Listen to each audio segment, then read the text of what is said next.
Hey everybody, welcome back to the channel. Dr. Mike here. Today we're talking about mental health and what you can do to improve your mental health. And this can be a big topic. I'm going to try and be as straightforward and to the point as I can. All right. I don't care if you suffer from depression. I don't care if it's anxiety, whether it's mild or severe. The first thing you can do to improve your mental health is clean up your diet. Okay. And whether you're going to do the carnivore diet, which I do recommend, the keto diet, which allows for some carbohydrates, that's basically the Atkins diet, where you're eating a small amount of carbohydrates a day, usually under 30 grams. You've also got, there's a bunch of different ones, zero sugar, different guys who follow different things. The carnivore diet is basically all things meat, from red meat to pork to turkey to chicken to fish. Okay, then there's stricter versions of the carnivore diet, where they call it the lion diet, where you're just eating red meat. Now, why should you clean up your diet? You got to ask that question. Okay, why? Well, first of all, the nutrients found in meat are more bioavailable to the human body. So if you're eating a lot of red meat, we've talked about the benefits of red meat and the detractors and what they say. So I'm not going to debate that. Okay, red meat, pork, chicken, fish, turkey, quail, all of the meats in any form are good for you, period, end of story, even in very high amounts. So let's dispense with that. So you have your mental health. You got depression, 17 to 20 million people in the United States, and that's probably underdiagnosed. You got anxiety, okay? And you can watch some of the videos that Mikhaila Peterson and Jordan Peterson puts out about their depression and their anxiety and how it is improved under the carnivore diet. But why?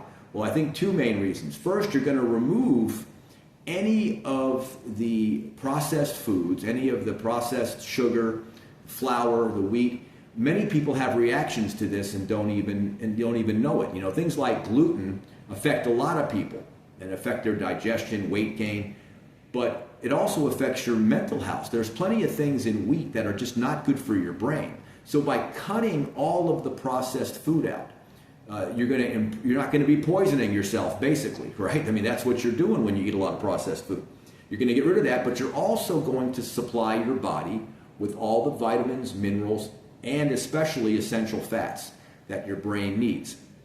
Let's cover that a little bit, okay? Because all of the vitamins and minerals in meat are more bioavailable to you than in vegetables. Okay, that's just a fact. Nobody debates that. Same thing with the protein in meat. It's got all the amino acids you need, the 8 to 10 essential amino acids, depending on who you ask and how old you are. And then it's got many of the non-essential ones, and of course you can make them, you can make the non-essentials from the essentials. The body's an amazing thing. So a lot of that goes on, and there's 20 total amino acids. So you're going to get all the nutrients you need. And I just want to use an analogy with this. Imagine you're trying to build lean muscle. That's your goal. You want to put on 20 pounds of lean muscle. So you go to the doctor and he says, okay, we're going to give you some testosterone to help boost your testosterone. Maybe you're my age. We're going to give you growth hormone too. We're going to put you on the proper weight training program, and you go, great, give me all those things. But then you go home and decide you're only going to eat 50 grams of protein a day, and you're going to get it all from plants. How much muscle do you think you're going to put on? Even with the hormonal advantages of things like extra testosterone, extra growth hormone, even with the perfect workout, you're going to get little to no results, even with all of that. So if you're trying to fix your brain and you're not putting all the nutrients your brain needs into your body every day, how good of an outcome do you think you're going to have? So definitely increase your red meat. There are two things that come from that. You have something called linolenic acid, alpha-linolenic acid, and linoleic acid. Now, linoleic acid is essential. That cascades down into gamma-linoleic acid, and that becomes arachidonic acid, which is an omega-6.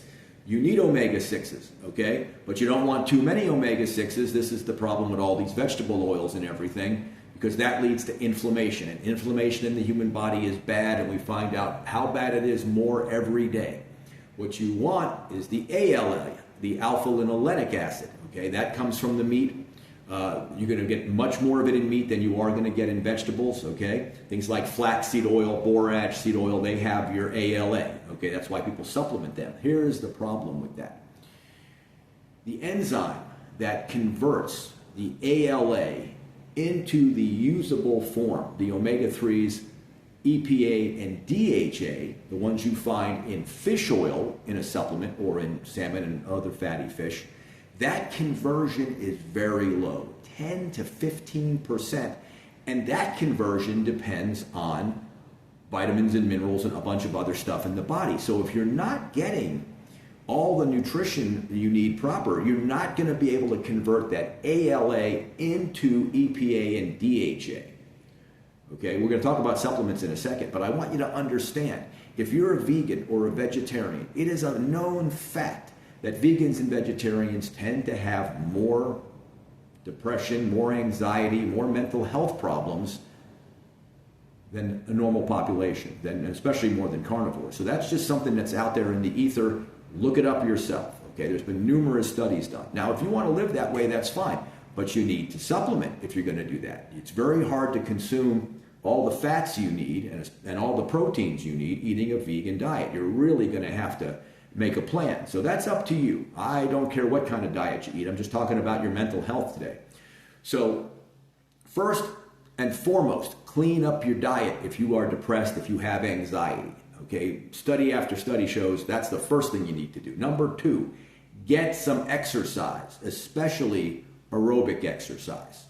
Hundreds, maybe thousands of studies have shown in the last 50 years that aerobic exercise especially, if you can't sprint, then jog. If you can't jog, then walk. If you can't walk, then crawl. Do something aerobically because that's going to help you immediately. It's like changing your diet. You could go on YouTube and find people talking about how they started the carnivore diet and within a couple of days, their mood began to lift. Why? Again, you're not poisoning yourself with processed food. You're giving your body all the vitamins, minerals, proteins, and fats it needs to be healthy. The body can work quickly. But aerobic exercise, number two, get anything, just get moving. I don't care how little it is. The better, the more intense, the better. But if you're one of these people who's never exercised, start with a brisk walk. Walk as fast as you can, a couple of miles every day, maybe in the morning, maybe at night. If the weather's bad outside, find a treadmill, something. Get that aerobic because that's going to start helping you today. If you go walking today and you're depressed, and I know if you're depressed, it's hard to get up and do things. That's depression. But try. Okay, those are the two main things. Diet number one, exercise number two, and you may be able to interchange those. If you've already got a good diet, then make the exercise your priority. Okay, start doing something. Anything to get the muscles moving. And of course, there's the whole cascade of other epigenetic things that happen when you start to exercise. Now, supplements. Let's talk about supplements that you can take. Now, remember, if you're going to take a supplement, try one thing at a time. Don't go out, listen to my list, go out and buy 6 of these and start taking them all at once. How are you going to know which one is helping you? You're not.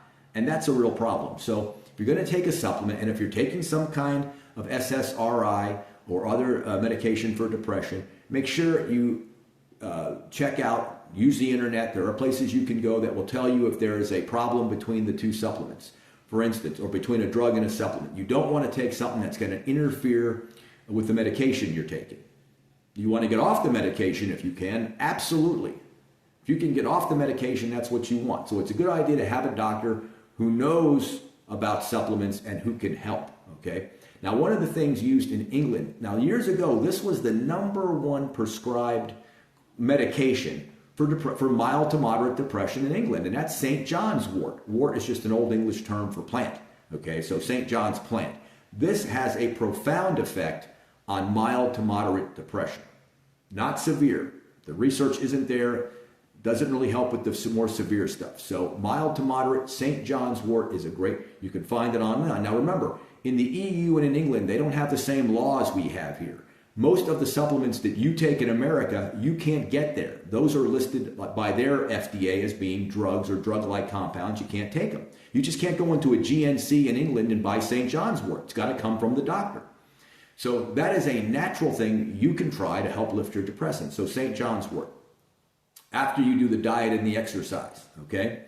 Rhodiola, rosea, that is another one that has been shown to, it increases nerve communication between the body. I'm just reading my notes. Helps to decrease cortisol And too much cortisol in the body is really not good for you. That will lead to depression and a bunch of other things. Saffron, believe it or not, is another one. It's a strong antioxidant. It helps to increase serotonin in the brain, which is one of those things that links directly with depression, serotonin and dopamine. Multiple studies on saffron. Look them up.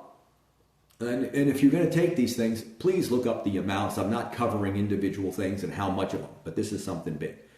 Omega-3 fatty acids in a supplement form, okay? That's a big one. That is my absolute number one supplement. Omega-3s, EPA and DHA. The EPA tends to be a little more important than the DHA in terms of depression.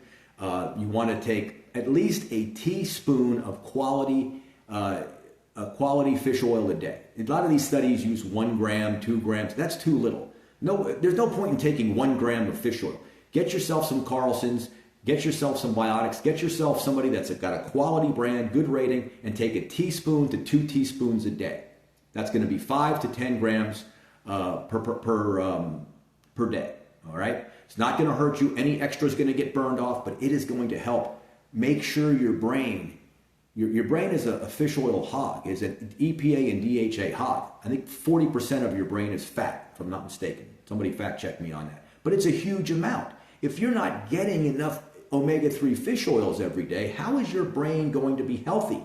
And there's been a lot of studies. They've been using omega-3s on schizophrenia, okay, to try and reduce the symptoms of schizophrenia. So there's a lot of studies going on. You can look them up, okay? Very positive, at least 5 grams a day. If you're 200 pounds or more, 10 grams a day. You know, if you're a small female, 75, 80, 90 pounds, you could probably get away with 1 teaspoon a day.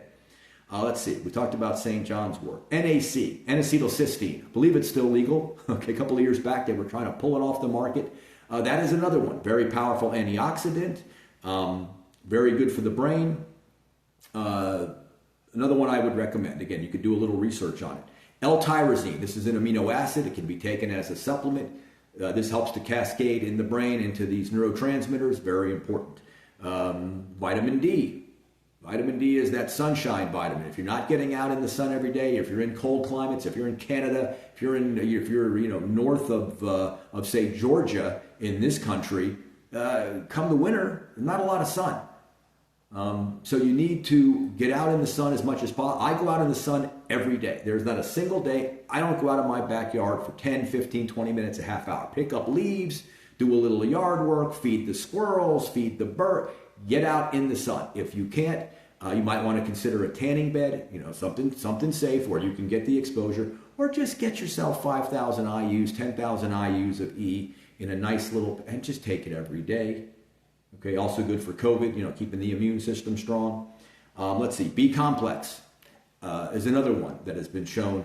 B12, very big one for the brain. That's one of the problems vegan vegetarians have, is not getting enough B12, not getting enough bioavailable B12. The B12 in meat, very bioavailable. The B12 in plants, not so much, okay? There's another supplement called SAM-E. Usually it's SAM-E. This is another one that's been used for a very long time for improved mental health. That certainly can help lift moods. Again, what you want to do is try one at a time. Let's recap. First thing you want to do is start exercising, interchangeable. Exercise and diet. Cut out the processed food. The nice part about the carnivore diet, or something close to that, is you can eat all you want.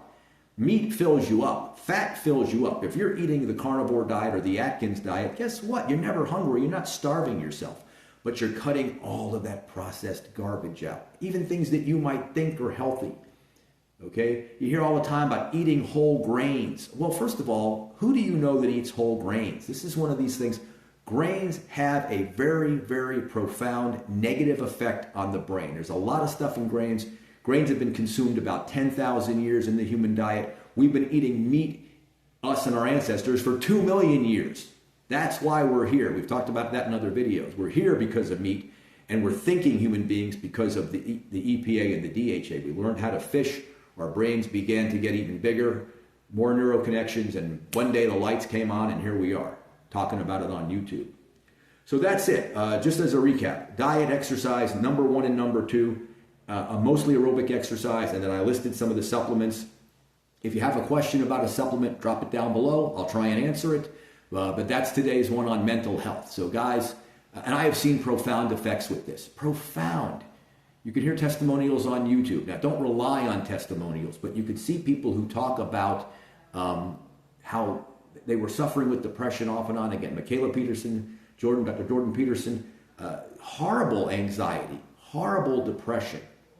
And within a very short time, in some cases, I believe in Mikhaila's case, it was pretty fast. Jordan Peterson, it took a couple of months. I think it was 3 months. And every month his symptoms got less and less until finally his anxiety was lifted. I mean, this was a guy that was addicted to benzodiazepines. He was taking them so often that he had to go into the hospital to come off them. And that's a horrific thing.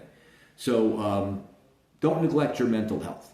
Remember, you know, if you've got a mental health problem, it's not necessarily your fault. You might have done something to cause it, drugs and those kind of things, but it's definitely your responsibility.